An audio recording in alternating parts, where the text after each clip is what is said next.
Што ќе прави системот Safe City кога собственик на возилото е лизинг или рента-кар компанија, а не возачот кој го сторил прекршокот? На чии имејл адреси и телефонски броеви Safe City ќе ги испраќа казните?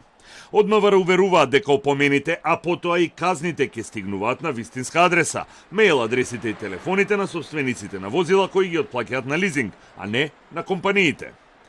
Во моментот се уште се креира законското решение со кое ќе се овозможи наплата на казна за сторен прекршок со рента-кар возило кое го управувал странски државјанин, без разлика дали е во Македонија или ја напуштил државата.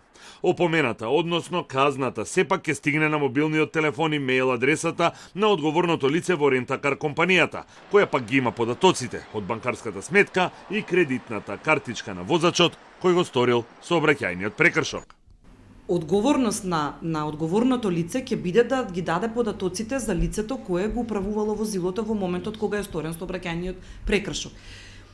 Министерството за внатрешни работи сериозно пристапи кон разгледување на ова прашање. Имавме неколку состаноци како со рентакар компаниите, така и со лизинг компаниите. Во тек се реформите, одредени закони се веќе во собраниска процедура.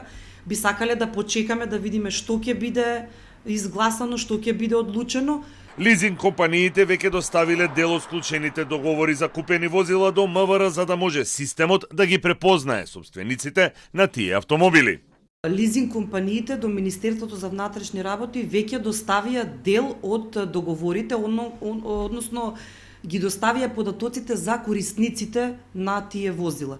Тоа беше на првичниот состанок. Секако, повторно ќе напоменам, би сакале да ги почекаме реформите, да видиме што ќе биде со реформите. Секако дека ќе се одржат уште неколку работни состаноци.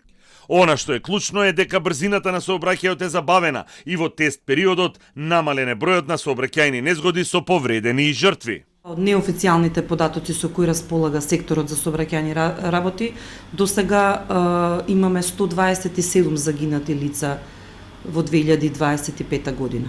Наспроти минатата година, каде за цела година имаме 142 загинати лица. Во месец декември нема ниту едно загинато лице на територија на цела држава. Иако беше најавено дека тест периодот ќе трае до крајот на годинава, според последните информации, казните ќе ги запенат опомените од почетокот на февруари идната година, а системот Safe City ќе функционира во Скопје, во Тетово и во Куманово.